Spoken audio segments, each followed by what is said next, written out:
பணத்தால எல்லாத்தையும் விலை கொடுத்து வாங்க முடியுமா அப்படின்னா வாங்கவே முடியாத ஒரு விஷயம் ஆரோக்கியம் தாங்க. டாக்டர் லாஜிபாவின் அழகும் ஆரோக்கியமும் நேரலையில ஈரோடு மாவட்டம் கோபிச்செட்டிப்பாளையம் பாலாஜி மருத்துவமனையின் முதல்வரும் டாக்டருமான சரவணகுமார் செல்வராஜ் அவர்கள் நம்மோடு இருக்காங்க. டாக்டர் வணக்கம். டாக்டர் வணக்கம். வணக்கம் வணக்கம் அனைவருக்கும். ஸோ இன்னைக்கு இந்த நிகழ்ச்சியின் மூலமா உங்களை சந்திக்கிறத ரொம்ப மகிழ்ச்சி அடைகிறேன். ஸோ ஒவ்வொரு வாரமும் கண்டிப்பாக சில விளக்கங்கள் நேரில் கேட்குறவங்க எல்லாத்துக்கும் நம்ம வந்து இந்த வீடியோ மூலமாக நம்ம பதிவு பண்ணலாம் அப்படின்றது தான் இந்த நிகழ்ச்சியோட நோக்கம். ஸோ உங்களுடைய உடல் நலம் சார்ந்த என்ன சந்தேகங்கள் இருந்தாலும் நீங்கள் கண்டிப்பாக நேரில் கேட்டு தெரிஞ்சுக்கலாம். ஸோ நேரில் கேட்க முடியாதவங்க நிறைய பேர் இருப்பாங்க. ஸோ அந்த மாதிரி இருக்கவங்களுக்காக தான் இந்த வீடியோ. ஸோ டெஃபினட்டாக நீங்கள் அதை வாட்ச் பண்ணுங்கள், அதனால பயன்பெறுங்க. டாக்டர், நிறைய நேயர்கள் நம்மளோட ஃபாலோவர்ஸ் கேட்டிருக்காங்க. தைராய்டு சம்பந்தமான கேள்விகள் நிறைய வந்திருக்கு டாக்டர். ஓகே டாக்டர், பொதுவா தைராய்டு அப்படின்னா என்ன டாக்டர்? ஃபர்ஸ்ட் எனக்கு இது நிறைய டவுட் இருக்கு. தைராய்டு அப்படிங்கிறது எதன் மூலம்? ஃபர்ஸ்ட் தைராய்டு அப்படின்னாலே ஒரு டிசீஸ் மாதிரி நினைச்சுக்கலாம். தைராய்டுன்றது ஒரு ஆர்கன், ஒரு உறுப்பு. இது வந்து ஒரு ஃபவுண்டேஷன், அதாவது ஃபண்டமெண்டல்ஸ் தெரிஞ்சுக்கிறதுக்காக தான் நம்ம ஆரம்பிக்கிறோம். ஸோ தைராய்டு ஒரு சுரப்பி நம்ம கழுத்துட்ட ஒரு பட்டர்ஃப்ளை ஷேப்ல இருக்கும். ஸோ இந்த தைராய்டு சுரப்பி வந்து உடம்புல நிறைய மெட்டபாலிசம் மூலமா நிறைய விஷயங்களை கட்டுப்படுத்துது. இன்க்ளூடிங் நம்ம தூக்கத்துல இருந்து, மசில்ஸ்ல இருந்து, நம்ம ஃப்ரெஷ்ஷா இருக்கிறதுல இருந்து, மைண்ட் செட்ல இருந்து, நம்ம பாடி டயர்ட்னஸ்ல இருந்து, ஈவன் லேடிஸ்க்கு மென்சஸ்ல இருந்து நிறைய விஷயங்களை கட்டுப்படுத்துறதுனால இந்த தைராய்டு இஷ்யூ ஒரு பெரிய ப்ராப்ளமாவே பார்க்கப்படுது. பட் இது ஒரு பெரிய ப்ராப்ளம் இல்லை. அதுக்கான ஒரு சில விஷயங்கள் நம்ம செய்யும்போது டெஃபினட்டா நம்ம அதுக்கான தீர்வு கண்டுபிடிச்சிடலாம்.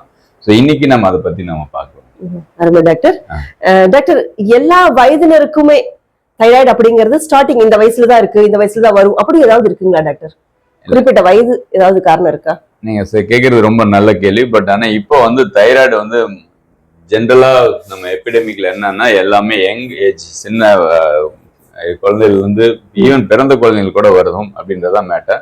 அந்த மாதிரி இருக்கும்போது நமக்கு வந்து இப்போ காமனா வந்து அந்த பிறந்த குழந்தைகள் நம்ம அதிகமா கண்டுபிடிக்கிறது ரொம்ப கஷ்டம்.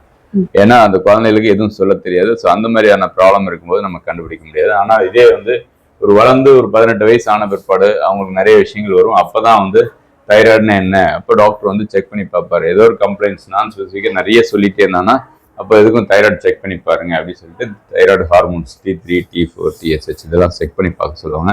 அப்போதான் நமக்கு வந்து தைராய்டு பிரச்சனை இருக்குதா இல்லையான்றதே தெரிய வரும். ஸோ அந்த மாதிரி சுச்சுவேஷனை மட்டும்தான் கண்டுபிடிக்க முடியும். ஓகே டாக்டர், எத்தனை விதமான தைராய்டு அப்படிங்கிறது இருக்கு டாக்டர்? ஸ்பெசிஃபிக்கா சொல்ல முடியுங்களா? குறிப்பிட்டு இப்படிதான் இருக்கு தைராய்டு, இவ்வளவு இருக்கு அப்படி இல்லை. என்னன்னா தைராய்டை வந்து நம்ம வந்து ரெண்டு விஷயம் எல்லாத்துலயுமே அதிகம் கம்மி அப்படின்றதா இருக்கும். நம்ம வந்து ஹெச் அல்லது கம்மி அப்படின்ற விஷயம் வந்து எல்லாத்துலயும் இருக்கும். அதே போல தைராய்டு விஷயத்திலையும் கம்மியா இருக்கும்போது ஹைப்போ தைராய்டுன்னு சொல்லுவாங்க, அதிகமா இருக்கும்போது ஹைப்பர் தைராய்டுன்னு சொல்லுவாங்க. பட் காமனா இருக்கிறது பார்த்தா ஹைப்போ தைராய்டு. ஹைப்போனா நம்ம சுரப்பி வந்து கம்மியா வேலை செய்யும் போது அது ஹைப்போ தைராய்டுன்னு சொல்றோம். அதிகமா சுரக்கும் போது ஹைப்பர் தைராய்டு. பட் ஆனா காமனா வந்து மேக்சிமம் வந்து ஹைப்போ தைராய்டு தான் காமனஸ்ட். ஹைப்பர் தைராய்டு இருக்கு, இல்லைன்னு சொல்லல. அது வந்து ஒரு 3 to 5% தான் இருக்காங்க. ஸோ அந்த மாதிரி பீப்புள் வந்து அதிகமா வந்து பார்த்தாலே கண்டுபிடிச்சிடலாம். பட் ஹைப்போ தைராய்டு இருக்கவங்களுக்கு தான் வந்து ரொம்ப பெரிய ப்ராப்ளம்ஸ் இருக்கும். ஸோ அவங்க தான் வந்து காமனாகவும் இருக்காங்க. ஸோ அந்த ஹைப்போ தைராய்டு தான் மெயினாக நம்ம கான்சன்ட்ரேட் பண்ண வேண்டியிருக்கு. அதுக்காக தான் மெடிசன் நிறைய சாப்பிட்டு இருக்கோம். டாக்டர், 2 விதமான தைராய்டு சொன்னீங்க, ஹைப்போ ஹைப்பர்னு. கண்டிப்பா அவங்க எப்படி உணவுகளை எடுத்துக்கலாம் டாக்டர்? கண்டிப்பா இது 2 விதமாவே நான் சொல்லிடுறேன். ஏன்னா ஹைப்போ தைராய்டு அப்படிங்கும்போது தைராய்டு சுரப்பி கம்மியா சுரக்கிறது தான் அது. ஸோ அதுல வந்து அவங்க வந்து அயோடின் ரிச் ஃபுட் அதிகமா எடுத்துக்கணும். முக்கியமா வந்து sea foods, dairy products, iodine சால்ட்னே வந்திருக்கு. அந்த மாதிரியான விஷயங்களும் மார்க்கெட்ல அவைலபிள் இருக்கு. ஸோ அவங்க அதை எடுத்துக்கலாம்.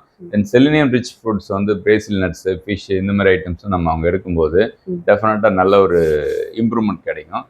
இது இல்லாம வந்து அவங்க வந்து கிரீன் லீஃப் வெஜிடபிள்ஸ் நிறைய எடுத்துக்கணும். ஸோ இதுதான் மெயின். அவங்க மெயினாக ஹைப்போ தைராய்டு இருக்கவங்க வந்து சில ஃபுட் ஐட்டம்ஸ் கண்டிப்பாக அவாய்ட் பண்ணியே தீரணும். அது என்ன அப்படின்றத கண்டிப்பாக சொல்லிடலாம். Soya and soya food products வந்து கண்டிப்பாக அவாய்ட் பண்ணிடணும். அதுலேயும் சில வெஜிடபிள்ஸ் வந்து ப்ரோக்கோலி, காலிஃப்ளவர் இந்த மாதிரியான விஷயங்கள் நம்ம அவாய்ட் பண்ணிக்கிறது நல்லது. அப்புறம் டர்னிப் கிழங்கு இதையும் நம்ம அவாய்ட் பண்ணிக்கிறது நல்லது. ஸோ அதிகமாக காஃபி, ஆல்கஹால் அதிகமாக யூஸ் பண்ணுறவங்க கூட இந்த தைராய்டு ஃபங்க்ஷன் ப்ராப்ளம் வரும். ஸோ லிவருக்கு அப்படின்னு மட்டும் இல்லை. ஸோ இதெல்லாம் வந்து எப்பவுமே நம்ம அவாய்ட் பண்ணிக்கிறது பெட்டர். இன்கேஸ் அப்படி எடுத்தே ஆகணும்னா ப்ராப்ளம் இருக்கிறவங்க அவாய்ட் பண்ணிக்கிறது ரொம்ப ரொம்ப நல்லது. ஸோ இதை வந்து ஹைப்போ தைராய்டு பொறுத்த வரைக்கும் நம்ம சொல்றது. ஹைப்போ தைராய்டு சொன்னது அவங்க ரொம்ப already over production of hormones இருக்கு இல்லைங்களா. ஸோ அதனால அவங்க வந்து கண்டிப்பாக வந்து கால்சியம் ரிச் ஃபுட்ஸ் எடுத்துக்கணும், விட்டமின் டி ரிச் ஃபுட்ஸ் எடுத்துக்கணும். ஸோ இந்த மாதிரியான ஃபுட்ஸ் எடுக்கும்போது அவங்க இன்னும் பெட்டராக ஃபீல் பண்ணுவாங்க.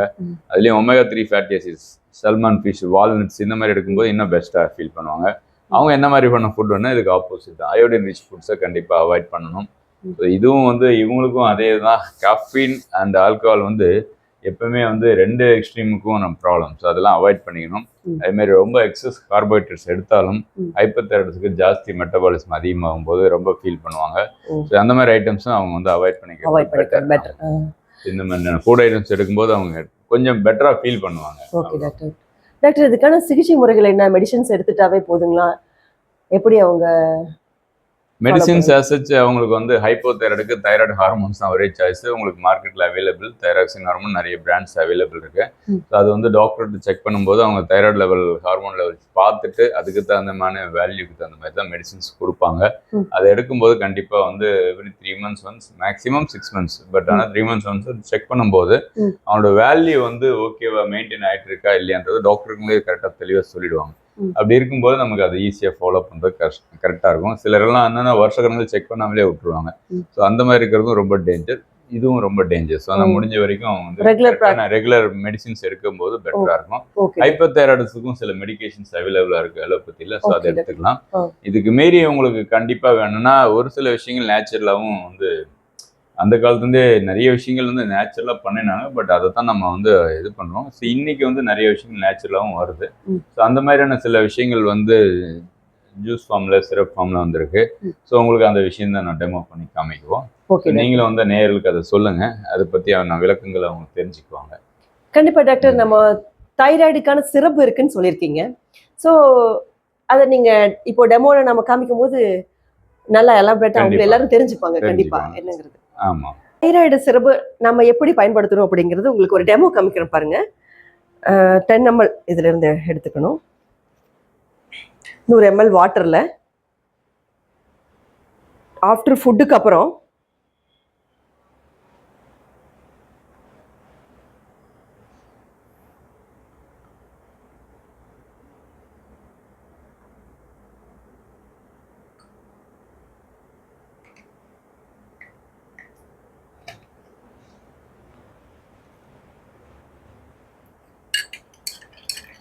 நல்லா மிக்ஸ் பண்ணிட்டு இது நல்லா வாட்டரை சூடு பண்ணி ஆற வச்சு அந்த தண்ணியை நம்ம பயன்படுத்திக்கலாம்.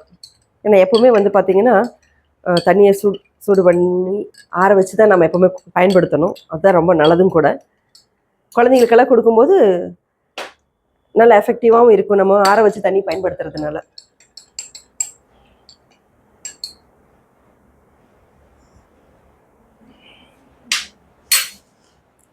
நமக்காக டாக்டரும் இன்னைக்கு வந்து நம்ம அந்த ஜூஸை பற்றி சொல்லி ஆனோம். என்ன அப்படின்னா அவங்க வந்து 10 ml 100 ml நம்ம இது பண்ணியிருக்கோம். மார்னிங் ஒரு முறை, ஈவினிங் ஒரு முறை எடுக்கும்போது இதில் 2 விஷயம், தைராய்டு ஹார்மோன்ஸோட ஃபங்க்ஷன்ஸ் நமக்கு ஸ்டிமுலேட் ஆகும். அப்போ அந்த நம்ம இருக்கிற ஹார்மோன்ஸோட ஆக்டிவிட்டி இம்ப்ரூவ் பண்ணும். ஸோ உங்களுக்கு இமீடியட்டாக நீங்கள் வந்து இது எடுக்கிறேன்னு சொல்லிட்டு எந்த டேப்லெட்ஸும் நிறுத்த வேண்டிய அவசியம் இல்லை. அது எடுக்கவே உங்களுக்கு தைராய்டோட ஹார்மோனுடைய லெவல் நேச்சுரலாக செக்ரேஷன் கொஞ்சம் இன்க்ரீஸ் ஆகிட்டு இருக்கும். ஸோ அப்போ டாக்டர் கன்சல்ட் பண்ணும்போது அவர் என்னைக்கு பெட்டராக இருக்குன்னு சொல்லும்போது அன்னைக்கு தான் நம்ம டேப்லெட்டை டேப்பர் பண்ணி இது பண்ணுவாங்க. ஸோ அது வரைக்கும் நீங்கள் அதை கரெக்டாக எடுக்கும்போது உங்கள் பாடியில் எல்லா விஷயமும் ரெகுலேட் ஆகிட்டு இருக்கும். ஸோ இது வந்து ஆல்ரெடி வந்து நம்ம இதில் வந்து மோர் தென் 1 lakh people வந்து இதில் இது யூஸ் பண்ணி பெட்டராக ஃபீல் பண்ணியிருக்காங்க. ஸோ இதை வந்து உங்களுக்காக இது பண்ணியிருக்கோம். ஜஸ்ட் நீங்கள் ஈஸியாக சிப் பண்ணி குடிக்கிறதுக்கு ரொம்ப இருக்கும். நீங்கள் இதுக்கு ரொம்ப மெனக்கெடுத்து எல்லாம் கஷாயம் மாதிரி காய்ச்சணும் அப்படின்றலாம் அவசியம் இல்லை. நீங்கள் ஜஸ்ட் சிம்பிளாக ட்ரிங்க் பண்ணலாம்.